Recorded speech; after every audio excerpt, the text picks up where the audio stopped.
Hi, I'm John with Detroit Go Nano, and you're tuning in to the RPR podcast. How did that all happen as far as getting in the reality show and all of that? So I think because my husband already had a good level of success, and then after we got married, I kind of started to come into my own, and we posted a lot of stuff on YouTube, you know, and they saw it. We were actually having conversations with BET. BET wasn't interested, and so anyway, Bravo came along and they said, "We love your family, we want to shoot a pilot. We're looking for a black family that's blended and, you know, got some of your stuff and got it going on, but aren't afraid to be real." They came and did a pilot. The pilot went great. It was like a 2-year process. Like, it's not fast. It's not, Yeah. I don't do the most, but I do a lot. I'ma make a toast, cause we still alive. No big, I feel like Pac. I shoot a shot. What's up, everybody? Welcome back to the Realest People in Real Estate podcast, where we talk about the real shit and not about real estate. I'm one of your hosts, Brooke Jones, aka the Millennial Agent. What's up, guys? It's your girl, Tyra Nicole. Hey everybody, I am Nicole Pay, and we are here with the one and only Jewel Tankard, CEO of Millionaires Club in Aesthetify. Thank you so much for being with us. Oh my gosh, like, today was a crazy day. Like, traffic was insane, and I am rushing, but I am so thankful you're here. Yeah, I'm glad to be here. I'm proud of what y'all did. This whole little room is a vibe. Thank you. It's so a vibe. So a vibe. Yeah. So you are a real estate investor. Yes. Coach, pastor. Where do we even begin? I know. Right. Like, I don't even know where to about. begin. We have so much to talk about in such a short time. Actually, I know where I want to start. Go ahead. Okay, go girl. Can we talk about this reality show that you were on? Oh, yeah. So basically, we were on Bravo for 3 seasons, and we came on right after Housewives of Atlanta. And the name of the show was Thicker Than Water, The Tankard. So basically, it's about how my husband and I, Ben Tankard, he's a very successful jazz artist, and we have 5 children, blended family. And so they saw us, and we were pushing our children to be entrepreneurs and, you know, just fighting to keep the family together and blend. And so the show was about that. So it was a really good, wholesome family show, but we had some family drama. Yeah. And then Girl, don't we all? Right. Don't we all? Yeah, right. And so I've made appearances on Married to Medicine and Housewives of Atlanta and some other reality shows. What is it like though? Like being on the other side of the camera? Like for real, like sometimes people are like, "Oh, they made me look bad." No, you look like you really look. Yeah. So if you had a bad moment, everybody saw it, you know? Okay. Yeah. So once you relax, you just kind of almost forget they're there, you know?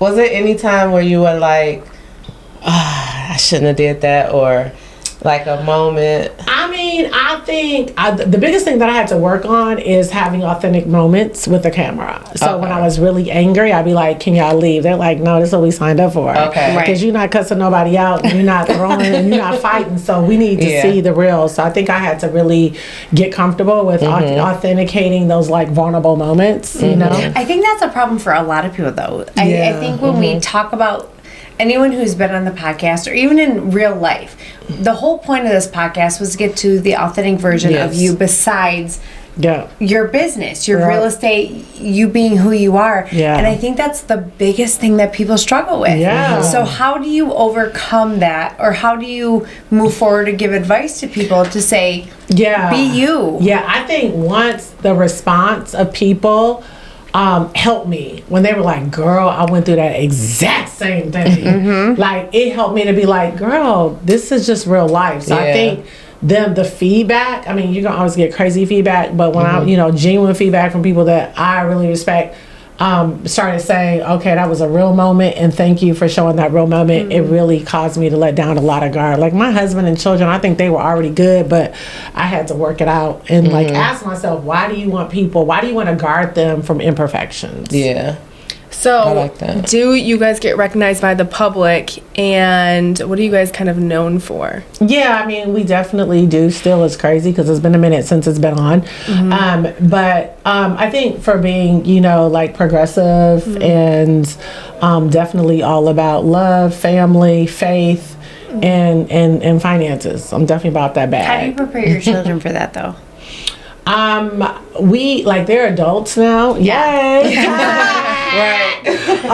But I think we had to like work on having more conversations with them because they saw the success side, they saw the mansion, they saw my husband's a pilot. We have 2 private planes and stuff like that. So they were exposed to that, but not enough of we also were audited by the IRS for 6 months, or we were under financial pressure at this point. So we do a lot of conversations now, but when they were younger, I wish we would have spent more time talking about those issues and challenges that we had, because we're not really like people that wear our stuff on our shoulder. We just keep going. So in their mind, it's hard to be a tanker. I'm like, child, please listen, this is what we're dealing with. Right. So, You give it and take it, and it comes real fast. yeah. So how did that all happen as far as getting in the reality show and all of that? So I think because my husband already had a good level of success, and then after we got married, I kind of started to come into my own, and we posted a lot of stuff on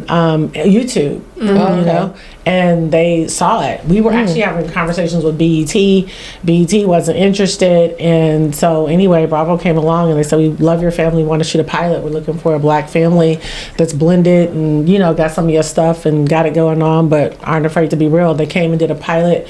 The pilot went great. It was like a 2-year process. Like, it's not fast It's at not, all. yeah. So let's talk about blendedness, because we too are a blended family. Like, we have 3 together, and I think I lost count, 7 or 8. How many do we have? 7 altogether. Yeah. Sorry about that, guys. We lose count, but Long like day. being a blended family is not easy. So how did you get to the point of being a blended family, and what did you do to make that work? Like, where does it come in? So we were a little blessed in that the children were younger. My daughter was like 2 or 3, so all she knew was Ben, right? She didn't have a lot of memory of my ex-husband, so that was kind of cool. But then his children at the time were like 8, 10, 11, something like that. Those prime ages. So and they're like genuinely sweet, but I have a lot more structure in my home, and their biological mother just way too loose for me. So it was difficult because I was trying to like create and impart something in them that if I wasn't careful, I was gonna be the mean mom. I'm not mean because I told you to go take a bath. I'm not mean because I told you to There's take a good bath. cop, bad cop. It's every day. It's every day. So I think I had to stop having conversations about her, because my husband and I would be like, she da da da da da. And then we had to just like, okay, you know what? That's not the way to go. It's hurting them and it's not cool. So once we stopped doing that and just said, we're going to just do our part, that I think things started to kind of merge, because she really fought him from getting full custody. It was just always drama. But I think once we were like, you know what, we're going to just love them when we have them, put in them what we're supposed to, and then just trust God for the rest. Yeah. That's actually awesome, because you have to pour into people who pour into you, and we've learned that. So being a blended, it's not easy. Yeah. Being blended, it's not at all. So let's talk about young Jewel. Yeah. We like to go back. We like to go back.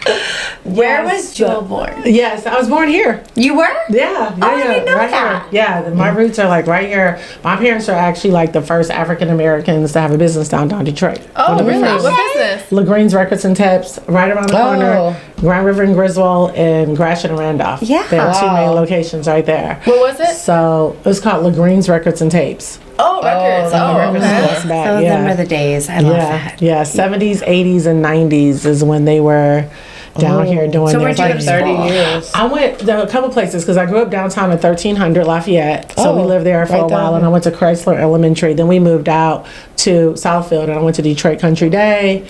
I went to University of Liggett for a while, but I ended up graduating from Bishop Gallagher. Oh. Yeah. So you have like roots everywhere. Oh yeah. I love Detroit, especially in the summer. Winter, and I'm here every month.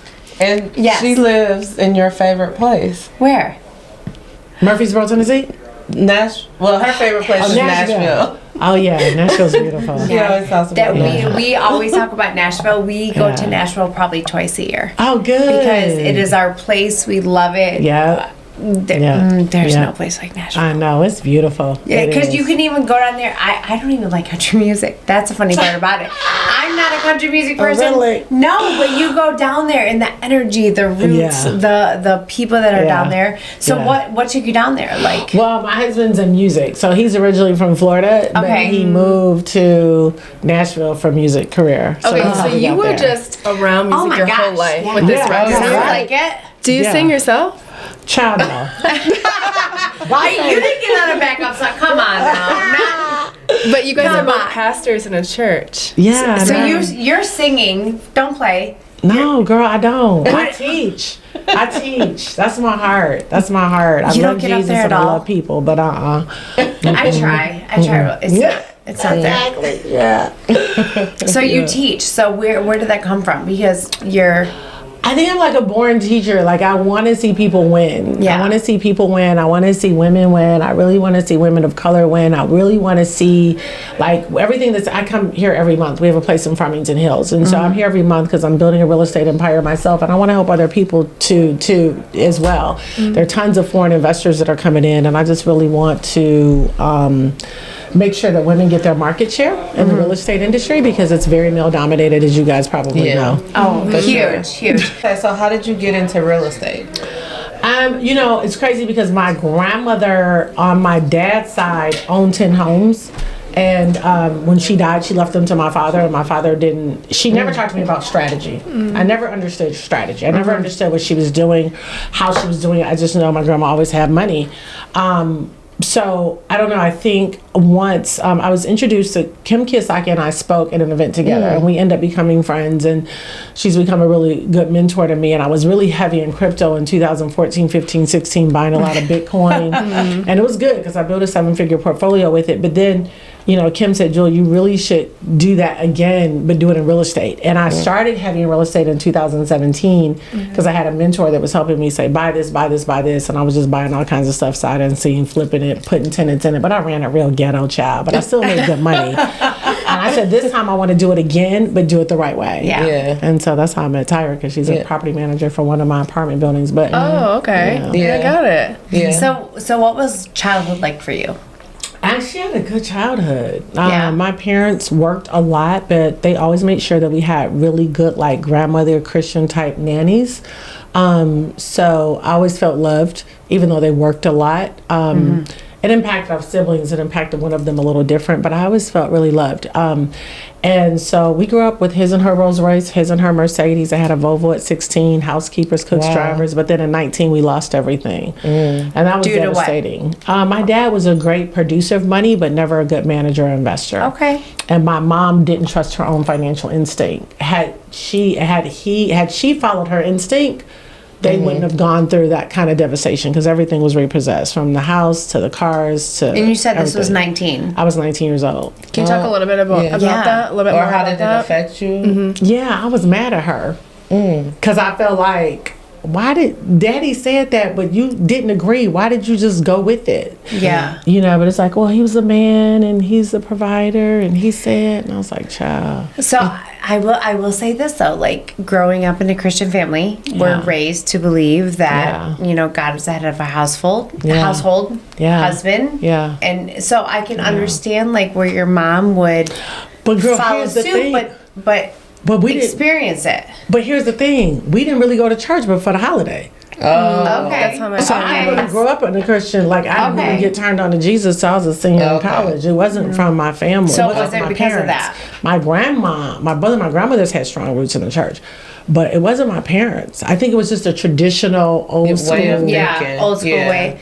And so how long were you guys in that hardship for, and how'd you get out of it? Well, it went on a long time. I remember one winter there was no heat. I was buying groceries. I literally started dating drug dealers. You know, there was the ghetto side of me, you know. plus, like, I saw that as provision. Yeah. And it was fun for a while. Like, at that point, I would say almost a lot of girls in Detroit, you wanted to We have go a lot of Memorized. people on the Yep. podcast We've talked say about the this same before. thing. Yeah. This is nothing new. We've talked about You this. wanted a dope boy, Yeah. and they Yeah. were fun, Yeah. and they were fast cars, and I did it for a couple years, and you know, eventually, you know, they started getting indicted, and dying, and one I ended up dating this drug kingpin, and he actually ended up getting indicted as a drug related murder and went to prison for life. And that's when I said, I'm giving my life to the Lord. Yeah. I actually went to church because I was trying to pray him out of jail. Wow. You had not, like, you weren't, they didn't come, because usually, like, anyone associated or affiliated, there was nothing with you? Like, And I was grateful. They never brought me into it. The one guy that I was dating, I won't even say his name, but I was about to say his name. But the one guy I was dating, like, seriously, he had 3 other women that showed up in court with him. He had them involved, but he never asked me to move any weight. He asked me to do one thing. One time, he asked me to put my name on somebody's car, because he had a car dealership, which is how he laundered the money. But he never really exposed me to that. I never saw cocaine or anything like that. But yeah. Did you know about the other women, or you were surprised? I kind of knew. Okay. I mean, all of them You kind just, it just kind of goes with the territory. like, let's be real. Do you really not know? There's always that gut intuition. So how did that mold you, though? Like, what happened with that in your I feel life? like that happened for a reason of you, because you went to church to pray for them and everything. Yeah, I think what I did is I realized, because I had to ask myself, like, I feel like, God was like, hey, you went from your father taking care of you to men taking care of you. Why can't you take care of yourself? Yeah. Why can't you create the flow of wealth that you want? And I had to really start, like, really looking in. Yeah. I was graduating from U of M with the econ degree, and I was blessed to have some mentors right here in the city that really brought me in under and put me on legally. And I did come from a good home, so I knew the drug thing wasn't going to work, but it was just fun at the time until it wasn't fun anymore. Yeah. So I think it gave me the hustle. Yeah. You know what I mean? It gave me the tenacity, and it also gave me a passion for, like, I want all women to have their own money. I don't care how successful their men are. My husband's very successful, but I'm grateful for that. Don't get me wrong, because he still got to take care of me, okay? But I still want to be able to create. The question every woman has to ask themselves: if something happened to my husband that I did not foresee, will my lifestyle have to change? Absolutely. Yeah. That's so huge. It is huge, especially, like, being mothers and wives, and, like, we are in a life that, especially nowadays, it's so unknown. So for you to go through all of that, you learn so much.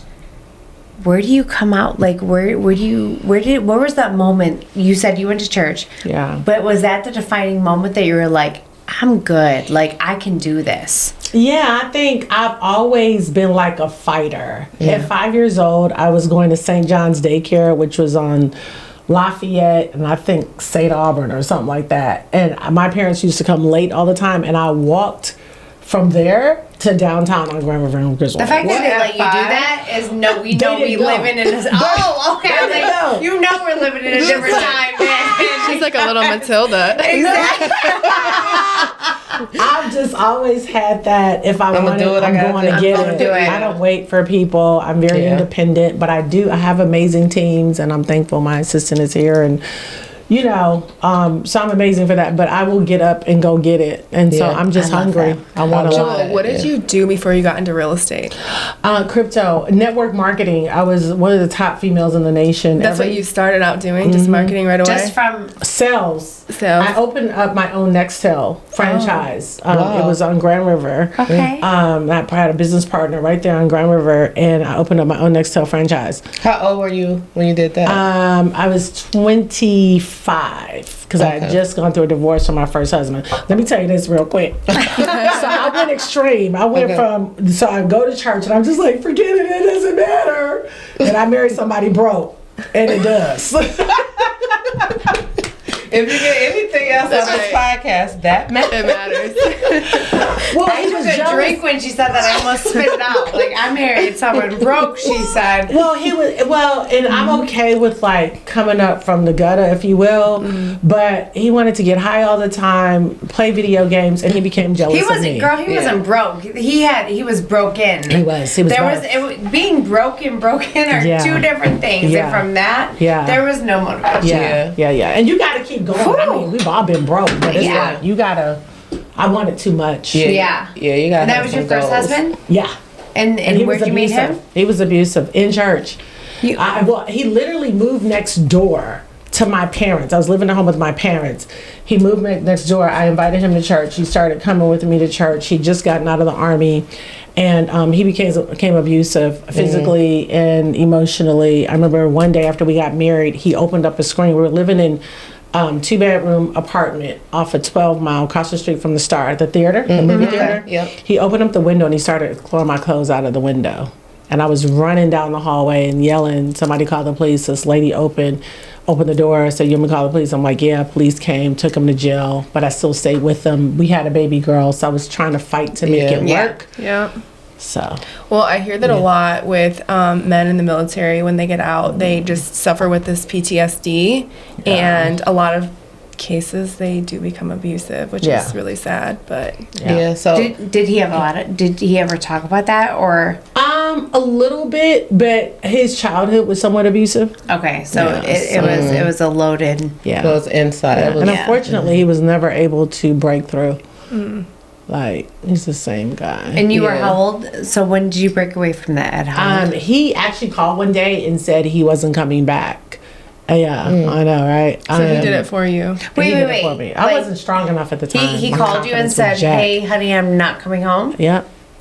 That must have been awful. Oh my gosh! Yeah. And you had a baby? Yep. I called my parents and they said, "Come on back home." Yeah. And I was rocked for probably just a couple days. Like, I've always been really resilient. Yeah. That's a gift. Yeah.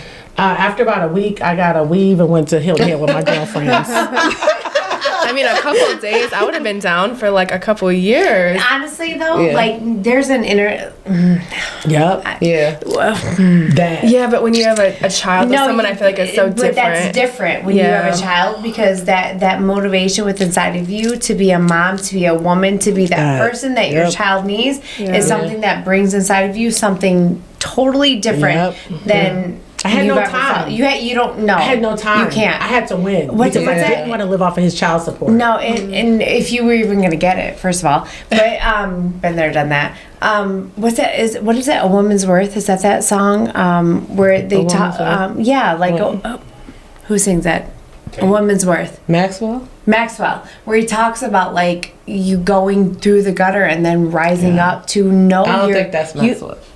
Is it not Maxwell? I think it's Alicia Keys. No. I think it's Tank. Who is it? Tank?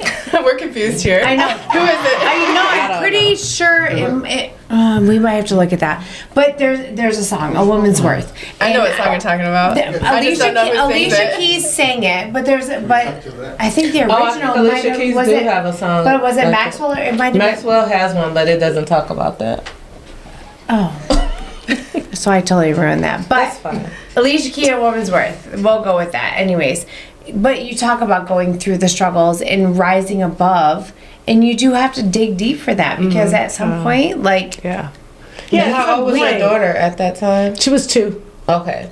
So in the long run, though, I'm pretty sure you were thankful. Oh, girl, I'm so grateful. Yeah, he and that did your me a daughter favor. didn't have to. Yeah, he grow did me a up. favor Yeah. because if she would have been exposed to that behavior, we would have had a whole nother level of issue. Yeah. You know? And how old is she now? Oh, she's 27. She's grown. 27. Yes. How did you and your husband meet? Okay, so he did a Ben Tankard concert here at a private school in gosh, I'm trying to remember the school, but it's kind of a popular one. It wasn't Jesu, it was another one. Anyway, he was doing a fundraiser for them, and I went to his concert, and I was sitting on the second row, and I was like, I think he's looking at me. I put on my lip gloss, you know. And honest to God, no fudge. He came up to me during intermission and he said, "You're the most beautiful woman I've ever seen. You're supposed to be my wife." He did look at you. Yeah. You were right. Yeah, that's what he said. And so instantly after that, Then what? That night, we exchanged numbers. He gave me his tour bus because he was driving a tour bus at the time. And I was just like, oh my God, don't play with me. And we talked all that night till 4 o'clock in the morning. And he just talked really big. Like, I'm going to take care of you. You're going to live like this. Send me your bills. I mean, it was like a dream. And I was thinking, Lord, this would be really bad if this doesn't work out. Right. Because I was ready for a real relationship, you know? Mm-hmm. And he just stayed consistent. And I said, I'm not going to really start dating you till you come up and meet my pastors and my parents, my family. So he came back to Detroit a month later to meet them, just because I feel like I can't trust my judgment. You know, Not after the last one. I was a little thirsty, you know. So, But I think one thing you said was it resounds is you said he stayed consistent, yeah, real consistent. He And pursued me like no other man. and that is huge. His Like, pursuit was what did he like? Can you calling every day, every morning, every night, texting, doing what he said he was going to do. Every time when I was just wondering, like, okay, are you gonna call back? Are you gonna? Because I on purpose was not calling him in the beginning, because I just wanted to see what's this finna look like. Yeah. And then I didn't know, are you doing this with every girl when you travel? Right. You know, because you're successful, you're handsome, blah blah blah. You know, so my dad was like, he can have a girl in every city saying that. Yeah. And I was like, I don't want to think that. I felt like it was authentic, but Daddy might be right. So I really tried to guard my heart. So I didn't do a lot of calling back. And I mean, it took some months for my trust to build. That was my next question. Yep, same. What was the turning point? Like, what was that moment that you're like, okay? I think him really just continuing to call and text and have the same message. He wasn't saying one thing. He wasn't saying, I'm ready to get married. And then he'd say, I don't know if I'm ready. Yeah. Oh, I don't know. You know, it was none of that. He was rock solid, very decisive. A man of his kept, word. Yeah. He just kept doing what he said he was going to do. He knew what he wanted. He knew what he wanted. So how long have you been together? 23 years. Wow. Yeah. Congratulations. Thank you. I mean, that's a staple. Yeah, 23 thank you. years. Yeah. Love it. Yeah. So I do love it. So before we go, we like to ask a few questions. Yes. I think mine for you.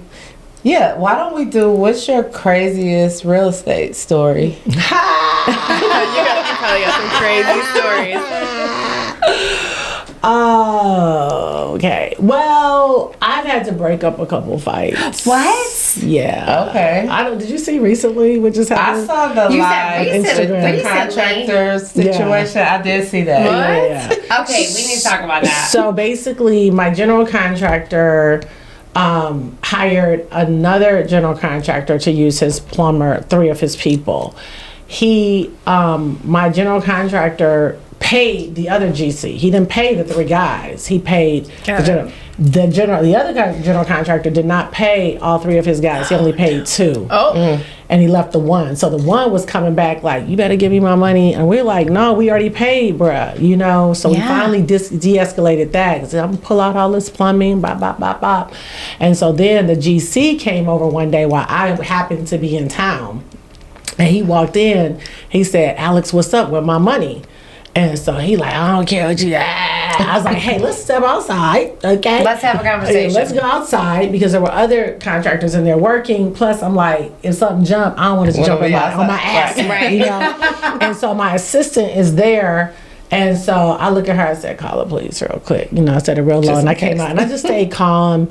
And so they were like, bruh, forget that. Like, let's go. And I was like, hey, everybody calm down. Yeah. Right. She was the peacemaker. I saw that. We might need to pull that Yeah, we're video gonna let up. that clip Yeah, in we're there. gonna have to throw that clip in there. Yeah. Yeah, it got hot. And my husband was upset when he said it. I saw it and I understand. But I told him, I said, I never felt afraid. Like, I'm from the streets. So I know, like, nothing in me said leave. I said, first of all, that was my house. Right. So we're not about to do all of that. Right. So I needed to de-escalate it. And I just knew authentically that I could. Because they weren't coming for me. Right. Yeah. They were coming for each other. And I was just trying to. And so finally, after about 10 minutes, police didn't do too bad. Detroit police pulled up and it was 2 women. Go for it. I know, right? No offense. It's- We love our DPW. Yes. And so I was like, okay, girls, I think I got it. You know, and I told them what happened, the story was. And so anyway, the other guy ended up coming all the way down, you know, and eventually leaving. Then he came back and then he said, by the way, take me off of your social media. Oh, really? You I can't didn't tell see me that what. part. You Right. can't. Yeah, you can't. Right. We're not doing that. It's You staying out there on there now. because he was talking a lot of trash. So I just wanted to have all that on record. Documented, So yeah. that way, you know, but That's Yeah. crazy. So did the plumber ever get paid? Yes. Okay. Not by you though, because you already paid. Yeah, I already paid. The GC had to come out of his pocket. Yeah, he was just trying to hold some extra money for himself. Exactly, probably. So, Yeah, those contractor stories. there's been a few, I think, on the show. So looking back at your past, we always talk about what we're going to do in the future, but looking back on your past, what would you tell your younger self? I would tell myself, I would have gotten into real estate earlier. Really? Absolutely. Okay. I was blessed to do extremely well in network marketing and built large team, multiple $1 million teams that I made a lot of money, but you have to work so hard. And the thing I love about real estate is that you can just work on focusing on getting doors to create that same cash flow and not have to be so dependent on people. Because in network marketing, it's all about how many Zooms, how many meetings, how many lives, you gotta be a beast to do it. And you gotta put in a lot of hours. I love working, I love what I do, but I love that I have clients that I get to choose, and that same amount of money that I've gotten used to, I'm building it now in real estate. And so if I wanna work, I can. If I don't want to work as hard, I don't have to. So love it. So you found like that's your niche, like that's your. I'm a beast at it. I can walk in a house and look and say this is going to cost this. My instincts with real estate are good. That's They're amazing. Really good. That's awesome. Yes, awesome. Totally awesome. And congratulations to all your success, everything, especially as a woman, a black woman. Absolutely. You're killing it. So thank you. Yeah. And we're going to have you at Real Estate for Beginners. So Tyra, if you want to talk about Real Estate for Beginners real quick. Because that's going to be an event. Quick 30 seconds. Real Estate for Beginners is my baby. It's my 4th annual. It'll be June 29th this year. We'll have Jewel Tankard as a guest, mega real estate investor.